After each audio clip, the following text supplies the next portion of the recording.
Hello नमस्कार बच्चों, स्वागत है आप सभी का। बच्चे आज के इस वीडियो में बात करने वाले हैं हम लोग कि आप सभी का काउंसलिंग प्रोसेस कैसे होता है। A to Z आपको इंफॉर्मेशन देने वाला हूं। हर एक यूनिवर्सिटी में थोड़ा अलग अलग तरीके से काउंसलिंग होता है। कुछ यूनिवर्सिटी में कई लिस्ट में आपके नामें आती हैं, कुछ यूनिवर्सिटी में प्रेफरेंस आपका आगे बढ़कर जाता है, यानी अपग्रेड होता है। तो तमाम तरह की यूनिवर्सिटी है, तमाम तरह की प्रोसेस चलती है। तो हम लोग साथ में जानेंगे कि कैसे कैसे आपको कौन कौन से स्टेप आपको फॉलो करने हैं जिससे आपका एडमिशन आसानी से हो जाए।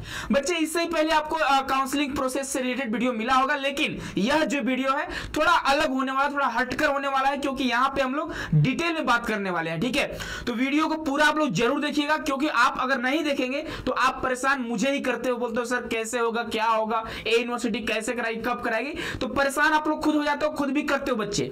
तो पूरा इस वीडियो को देखना, थोड़ा आपके पास टाइम नहीं होगा, फिर भी टाइम निकाल कर आप लोग इस वीडियो को पूरा देखिएगा। उसके बाद आपके मन में मुझे उम्मीद है कि डाउट नहीं आने चाहिए। ठीक है, पूरा हम डिटेल में बात करने वाले हैं। इससे पहले आप सभी को बता दें कि अगर आपके कोई जूनियर भाई बहन अगर एनसीईटी आईटीपी का प्रिपरेशन करना चाहते होंगे तो उन्हें सजेस्ट करिए एनसीईटी कॉन्सेप्ट के बारे में कि एनसीईटी कॉन्सेप्ट का पहला बैच आ चुका है, श्योर सिलेक्शन बैच आ चुका है, जहां पे आपको live classes, recorded classes, class notes वगैरह डाउनलोड सेशन मिलेगा हमको, साथ ही साथ आपको टेस्ट सीरीज वगैरह मिलता है, और प्लस में आपको ऐसा प्रॉपर गाइडेंस मिलती है। तो आज ही आप लोग डाउनलोड करिए हमारे ऐप को। ऐप का नाम है सीयूईटी कॉन्सेप्ट, या फिर आप इस नंबर से कॉल या मैसेज कर सकते हो, चाहे बीए बीएड हो, चाहे बीएससी बीएड हो, चाहे बीकॉम बीएड हो, किसी भी आप कोर्स की तैयारी करना चाहते होंगे तो। ठीक है, चलो यहां पे थोड़ा आप हमारी बातों को ध्यान से सुनना। अब हमारी बातें जो ध्यान से सुनिएगा आप लोग। ठीक है, हम लोग बात करेंगे किसके बारे में, तो न्यू एडमिशन प्रोसेस क्या होगा, उसके अलावा स्टेप बाय स्टेप समझेंगे, एग्जाम से लेकर आपके एडमिशन तक क्या होना है, कैसे होना है, कैसे होता है, उन सभी के बारे में डिटेल में जानेंगे। ठीक है, चलिए तो हम लोग बढ़ते हैं थोड़ा सा आगे। और यहाँ पे ये हमारा बच्चे सिनेरियो है। ठीक है, कि यहाँ पे जब आपको पता होगा कि आप लोग एनसीईटी का एग्जाम दिए होंगे। ठीक है, तो अगर हम कंप्लीट एडमिशन प्रोसेस के बारे में बात करेंगे तो पहली बात आप लोगों ने क्या करा हुआ है, तो आप लोगों ने एनसीईटी का एग्जाम दिया हुआ है। अब एनसीईटी के एग्जाम देने के बाद फेज 1 का रजिस्ट्रेशन स्टार्ट हो चुका है। बोलोगे सर एक क्या होता है, तो यहाँ पे जो रजिस्ट्रेशन है फेज 2 में होगा। ठीक है, 2 फेज में रजिस्ट्रेशन होता है। अब फेज 1 का मतलब क्या है कि कुछ ऐसे यूनिवर्सिटी हैं जिन्होंने अपना रजिस्ट्रेशन स्टार्ट कर दिया है। जैसे अगर बात करेंगे जीएनडी हो जाएगा, एक आपका गौतम बुद्धा यूनिवर्सिटी हो जाएगा, और अभी हमने आपको हाल फिलहाल में एक और यूनिवर्सिटी के बारे में बताया था, नेहरू के बारे में। ठीक है, जो मेघालय में पड़ता है। तो ये जो हमारे 3 यूनिवर्सिटी आएंगे, ये हमारे फेज 1 में आएंगे, जिनका रजिस्ट्रेशन स्टार्ट हो चुका है, और अभी और भी कॉलेज आ सकते हैं फेज 1 के रजिस्ट्रेशन में। ठीक है, इस बात का ध्यान रखिएगा।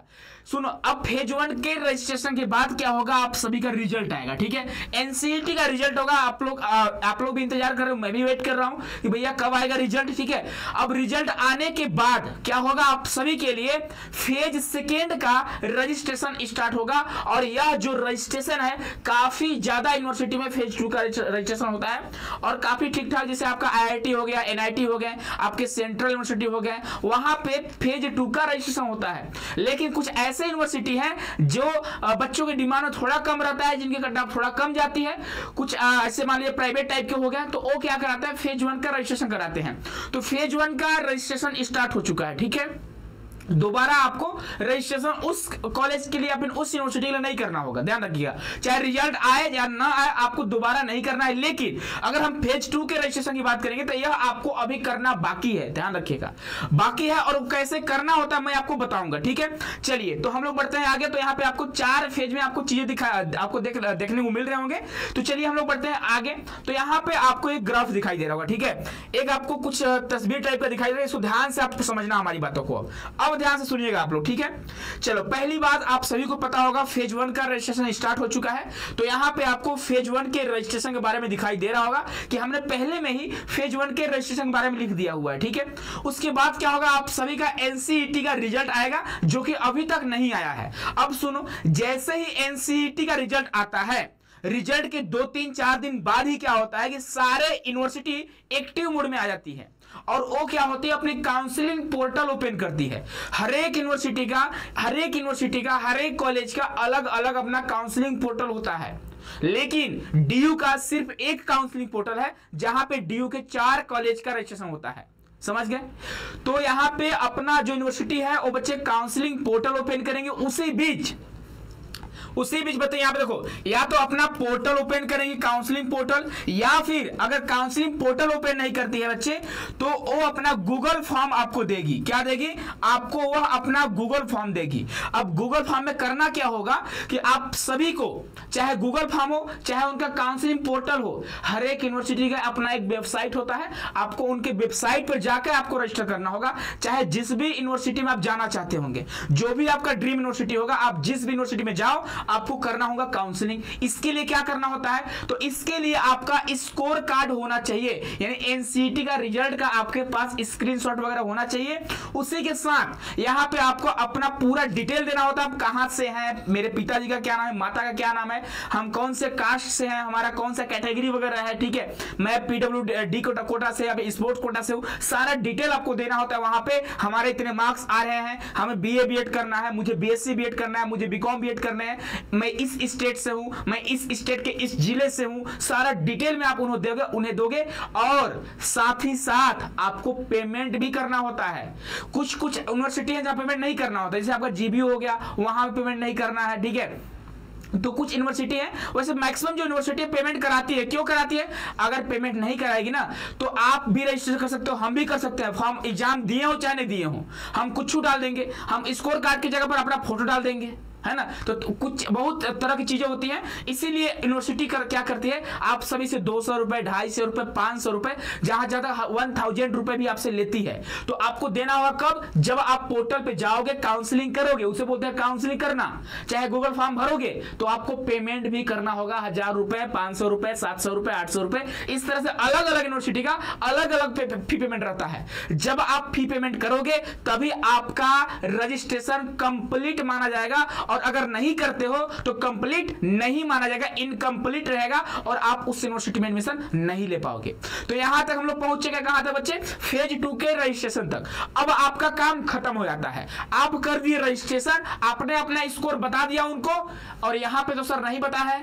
अब यहां पे नहीं बताया हो तो पता नहीं ये लोग कैसे करेंगे। हो सकता है आपसे दोबारा आपसे कुछ आपको कॉल करें, मैसेज करें, पूछे आपसे कि कितने मार्क्स आ रहे हैं। आप अगर यहां पे फेज 1 के रजिस्ट्रेशन में अगर ईमेल आईडी दिए होंगे, मोबाइल नंबर दिए होंगे, तो व्हाट्सएप भी आपको आ सकता है, आपके मोबाइल नंबर पर कॉल कर सकते हैं, आपके मेल पे मेल कर सकते हैं कि भाई आपका कितना स्कोर आ रहा है, मैं कैसे मेरिट तैयार करूं। तो इस तरह से चीजें हो सकती है। लेकिन सेकेंड फेज के रजिस्ट्रेशन में कोई दिक्कत आपको नहीं होगा, बस आपने रजिस्ट्रेशन कर दिया, आपने फी पेमेंट कर दिया, अब आपको वेट करना होगा उनके कट ऑफ लिस्ट का, कि उनके कट ऑफ लिस्ट में आपका नाम आता है कि नहीं आता है। अगर आपके स्कोर ठीक ठाक होते हैं, कट ऑफ जो होता है उससे अगर ऊपर आपके नंबर हैं तो आपका कट ऑफ लिस्ट में नाम आएगा। यहां पे आपको कट ऑफ लिस्ट दिखाई दे रहा होगा, या फिर आप कट ऑफ लिस्ट बोल सकते हो, या फिर आप इसे सिलेक्शन लिस्ट बोल सकते हो, कुछ भी आप बोल सकते हैं, ठीक है, या फिर आप और भी कुछ बोल सकते हो, है ना, जो भी आपको बोलना होगा। कुल मिला के आपको यहाँ पे लिस्ट, कैंडिडेट लिस्ट बोल सकते हो, है ना। तो आपको कट ऑफ लिस्ट जारी होता है, अगर उस कट ऑफ लिस्ट में आपको पोर्टल चेक करते रहना है, ठीक है, या फिर आपके मेल पे भी आता है कि हाँ भैया कुछ यूनिवर्सिटी देते हैं कि भैया कट ऑफ लिस्ट जारी हो चुके हैं, जाकर देख लो आप, या फिर मैं भी आपको इन्फॉर्म करता हूं, आपको भी डेली चेक करना होता है, ठीक है। 2 दिन, 4 दिन, 5 दिन, 10 दिन के अंदर क्या होता है, कट ऑफ लिस्ट जारी करते हैं वो लोग। कट ऑफ लिस्ट जारी करने के बाद अगर कट ऑफ लिस्ट में आपका नाम आता है, तब अगर नाम आता है तब क्या करना होगा आपको सीट अलॉट कराने के लिए आपको ऑनलाइन वेरिफिकेशन कराना होगा। सर ये क्या होता है? आपको कुछ नहीं कराना है। जब आप डॉक्यूमेंट्स वगैरह अपलोड किए हैं ना, यहाँ पे अपना पूरा इंफॉर्मेशन दिए हुए हैं, तो वही क्या करेंगे, वो आपका ऑनलाइन वेरिफिकेशन करेंगे, उसके बाद आपके लिए सीट अलॉट करेंगे, और सीट अलॉट हो जाएगा तब आपको करना होगा, सीट को फिक्स करने के लिए आपको करना होता है फी पेमेंट। यानी भाई आपको सीट मिल चुका है तो आपको करना होगा फी पेमेंट, 5000 रुपए, 10,000 रुपए, है ना, 5000, 10,000, इस तरह से फीसें होती हैं ताकि उनको कंफर्म हो जाए कि आप एडमिशन लेना चाहते हैं। तब भाई आप एडमिशन लेना चाहोगे तो आप पेमेंट करोगे। अब फी पेमेंट करने के बाद या तो आप अपग्रेड पे छोड़ दो, अपग्रेड मतलब प्रेफरेंस ऊपर वाला चाहिए आपको, बाई चांस मान लो 3-4 प्रेफरेंस भरे हो, आपको तीसरा मिल गया तो अपग्रेड के लिए छोड़ दो।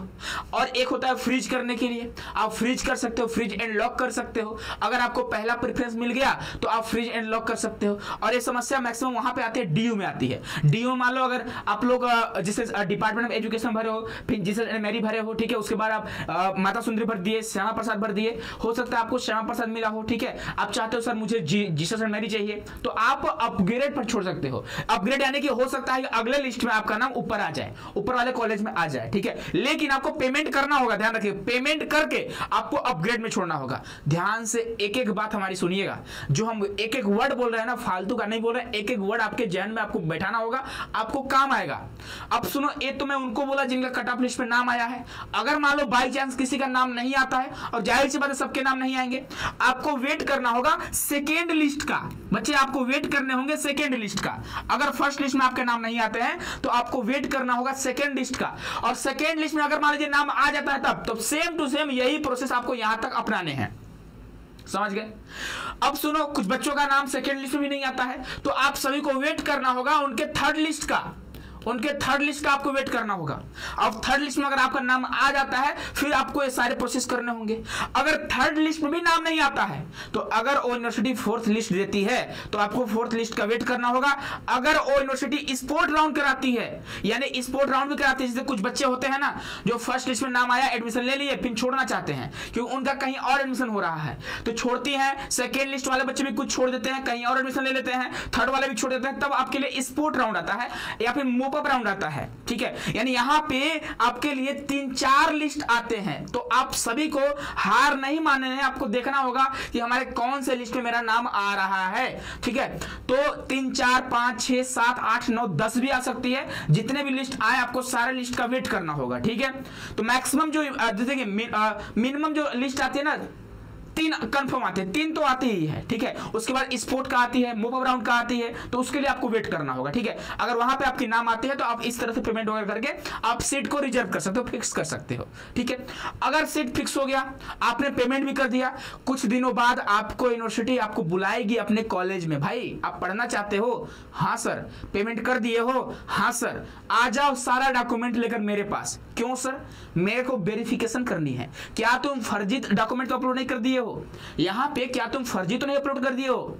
एडिट करके तो नहीं कर दिए हो? बोलोगे नहीं सर ऐसा तो नहीं है। तो आओ मेरे यहां, तो आपको जाना होगा कॉलेज या यूनिवर्सिटी में, और वहां पे आपको ऑफलाइन वेरिफिकेशन कराना होगा। अगर ऑफलाइन वेरिफिकेशन में आप गलत पाए गए, अगर आप लोगों ने गलती कर दिया है, कुछ चीजें आप लोग फालतू कर दिए हो, अगर मान लो इस तरह से चीजें हैं, तो आपको यहां पर भी आपके एडमिशन कैंसिल कर दिए जाएंगे और आपका 1 साल बर्बाद हो सकता है। तो आप ईमानदारी से जो चीजें आपके पास हैं वही चीज आप यहां पे करिएगा, अन्यथा पता चला आप खुश हो गए, आपके फैमिली भी खुश, मोहल्ला भी खुश, गांव भी खुश, जिला भी खुश, सब खुश कि हाँ हमारा बच्चा IIT में जाता है ना, पता चला आपका एडमिशन कैंसिल हो गया। तो इसीलिए होते हैं ऑफलाइन वेरिफिकेशन, और ऑफलाइन वेरिफिकेशन हुआ और अगर आप वेरीफाइड हो गए तो अब समझ जाओ आपका एडमिशन जो है वह बच्चे कंप्लीट हो चुका है। समझ गए? तो यह बच्चे आप सभी का कंप्लीट एडमिशन प्रोसेस था। इसके अलावा कुछ भी ऐसा नहीं है जो आपको करना होगा। जो मैं आपको बोल रहा हूं बस वही सारी चीजें हैं, इसके अलावा आपको कुछ नहीं करना है, ध्यान रखिएगा इस बात का, ठीक है। तो अब बताइए कौन सी चीजें आपको समझ में नहीं आई है, आप कमेंट बॉक्स में कमेंट करके बता देना। मुझे लगता है कि सारी चीजें आपको पता चल चुकी है, आपका एडमिशन फाइनली हो चुका है, ठीक है। बोलोगे सर एक बात बताइए, अगर मान लीजिए मेरे 4 कॉलेज में नाम आ रहे हैं, तो RI भोपाल में आ गया, RI अजमेर में आ गया, जीसस एंड मैरी में आ गया, माता सुंदरी में आ गया, मैं क्या करूं? अरे आपको जहां एडमिशन लेना होगा ना, आप वहीं पे पेमेंट करना। ए पेमेंट जो आप यहाँ पे फी पेमेंट करोगे, 5,000 रुपए 10,000 रुपए जो करने होते हैं, आपसे यूनिवर्सिटी कराएगी फिक्स करने के लिए, तो आपको करना होगा जहां पे एडमिशन लेना होगा वही करिएगा, अन्यथा मत करिएगा, नहीं तो आपका पैसा जो है फालतू वेस्ट जाएगा। नॉन रिफंडेबल होता है, ध्यान, रिफंड नहीं होता है बाबू, ठीक है। क्यों रिफंड नहीं होता है? क्योंकि आपने एक सीट फिक्स करा लिया और आप फिर छोड़ रहे हो, धोखा दे रहे हो उनको, और बच्चों को मौका मिलना चाहिए, नहीं मिल पाया, तो भाई गलती आपकी है ना। इस बात का ध्यान रखेंगे आप लोग, ठीक है। तो बच्चे यही आपका कंप्लीट एडमिशन प्रोसेस था, और ये समझिए लेटेस्ट आप सभी के लिए है। बच्चों को फेज 1 और फेज 2 वाली प्रॉब्लम आ रही थी कि सर अभी रजिस्ट्रेशन स्टार्ट हो रहा है तो मेरा सिलेक्शन कैसे होगा, तो फेज 1 के रूप में आपका सिलेक्शन होगा, ठीक है।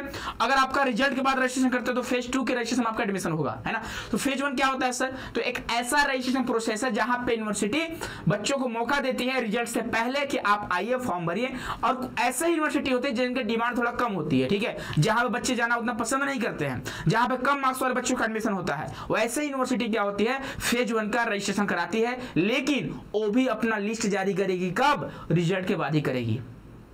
चाहे आप पहले रजिस्ट्रेशन करो चाहे बाद में करो, आपका जो बच्चे जो आपका कट ऑफ लिस्ट जारी होगा वह आफ्टर रिजल्ट ही होगा, इस बात का ध्यान रखेंगे। समझ गए हमारी बातों को आप लोग? ठीक है, समझ गए भाई। इसके अलावा मुझे नहीं लगता कि आपको कुछ और चीजें जाननी चाहिए। ठीक है, इसके अलावा कुछ और चीजें मुझे नहीं लगता है कि आपको जाननी चाहिए। ठीक है, समझ गए भाई। एडमिशन आपका कंप्लीट हो गया। ठीक है, तो बच्चे यह था आप सभी का कंप्लीट एडमिशन प्रोसेस। समझ गए? तो बोलोगे सर ये बताइए कि जैसे अभी नेहू ने, ठीक है, नॉर्थ ईस्टर्न हिल यूनिवर्सिटी जो है उन्होंने तक रजिस्ट्रेशन स्टार्ट कर दिया है, तो क्या मुझे अप्लाई करना चाहिए? मैं तो बोलूंगा नहीं करना चाहिए। क्यों भाई? वेट कर लो ना, उनका जो रजिस्ट्रेशन का डेट है मुझे लगता है जुलाई तक है ना, शायद 15 जुलाई के आसपास तक है ना। तो अगर मान लो वो मौका देते हैं 31 जून तक है, आई थिंक ऐसा ही है, 31 जून तक है, 31 जून तक है, तो वेट कर लो यार, तब तक रिजल्ट आपका भी आ जाएगा, है ना। रिजल्ट आ जाएगा, मान लो अच्छे स्कोर कर रहे हो आप, तो आप क्यों वहां पे एडमिशन लोगे? तो अभी आपको जल्दीबाजी नहीं करनी है, इस बात का ध्यान रखिएगा। ऐसा नहीं है कि रजिस्ट्रेशन पहले कर देने से पहले एडमिशन होगा, ऐसा कुछ नहीं है। ठीक है, आप लोग रिजल्ट का वेट कर लीजिए, 2-4-5 दिन में आपका रिजल्ट आ जाएगा, फिर आप अपना देखते रहना कहां मुझे जाना है, कैसे जाना है। ठीक है, इसके अलावा अगर आप लोगों को कोई दिक्कत आ रही होगी बच्चे, ठीक है, तो आप इस नंबर से कॉल या मैसेज कर लेना, 9651222407। इस नंबर से कॉल या मैसेज करके आप इंफॉर्मेशन ले सकते हो, या फिर आप मुझे इंस्टाग्राम पे फॉलो कर सकते हो, इंस्टाग्राम पे भी आप हमसे मिल सकते हो। ठीक है, हमसे बात कर सकते हो, है ना। तो इंस्टाग्राम आईडी है @विकास CUET कॉन्सेप्ट। ठीक है, कॉन्सेप्ट बच्चे हमारी इंस्टाग्राम आईडी है। अगर आप इंस्टाग्राम से जुड़ना चाहते हो इंस्टाग्राम से जुड़ सकते हैं। बाकी ऑफिस का नंबर आपके पास होगा, आप ऑफिस के नंबर से कोशिश करिएगा कि अगर आपकी जो प्रॉब्लम है सॉल्व हो जाती है तो अच्छी बात है, अगर नहीं होती है तो आप यहाँ पे आ सकते हो। ठीक है, चलो तो बच्चे यह आपका कंप्लीट एडमिशन प्रोसेस था। आई होप की चीजें आपको समझ में आ रही होंगी, इस बात का ध्यान रखिएगा। ठीक है, और अभी भी कोई दिक्कत आती हो तो कमेंट बॉक्स में कमेंट करके जरूर बताना कि सर मुझे ये दिक्कत आ रही है, फिर हो सकता है मैं नेक्स्ट वीडियो में आपको उसके बारे में चर्चा कर दूं, है ना। बाकी अगर आप लोग आपके भाई बहन जूनियर वगैरह अगर तैयारी करना चाहते हैं जरूर सजेस्ट करिएगा। ठीक है, एनसीटी कॉन्सेप्ट के बारे में। चलिए मिलते हैं नेक्स्ट वीडियो में, खुश रहिए, मस्त रहिए, सोच रहिए, परेशान बिल्कुल नहीं होना है। एडमिशन आपका होगा, एडमिशन मैं कराऊंगा, आपका बड़ा भाई आपका एडमिशन कराएगा। ठीक है, बिल्कुल परेशान नहीं होना है। आप मुझे एज ए टीचर मत देखो, ठीक है, आप मुझे एज ए बड़ा भाई, है ना, जो भी चीज आपको पूछना होगा पूछ सकते हो। आप कुछ लोग ज्ञान देंगे कमेंट बॉक्स में, भैया ज्ञान दो, ठीक है, लेकिन ज्ञान उनको दो जिन पर ज्ञान नहीं है। अब तुम किसे ज्ञान दे रहे हो भाई? जो तुम्हें ज्ञान बांट रहा है, तुम उसे कमेंट बॉक्स में ज्ञान दे रहे हो, है ना। कमेंट सारा हम लोग पढ़ते हैं, ध्यान रखिएगा, पॉजिटिव कमेंट पढ़ते हैं और निगेटिव कमेंट पढ़ते हैं, और निगेटिव कमेंट पढ़ते हैं मुझे पता रहता है कि कौन बच्चा ऐसा कमेंट कर रहा होगा। तो जाहिर सी बात है आप लोग थोड़ा फ्रस्ट्रेट हो, है ना, आप लोग परेशान हो, जाहिर सी बात है कि आप लोग कुछ बोलते रहते हो। ठीक है, तो चलिए मिलते हैं नेक्स्ट वीडियो में। भाई बच्चे अपने हो, कुछ भी बोलोगे सही बोलोगे, है ना, गलत बोलोगे भाई एक्सेप्ट करूंगा। ठीक है, चलो बहुत बहुत धन्यवाद आप सभी का।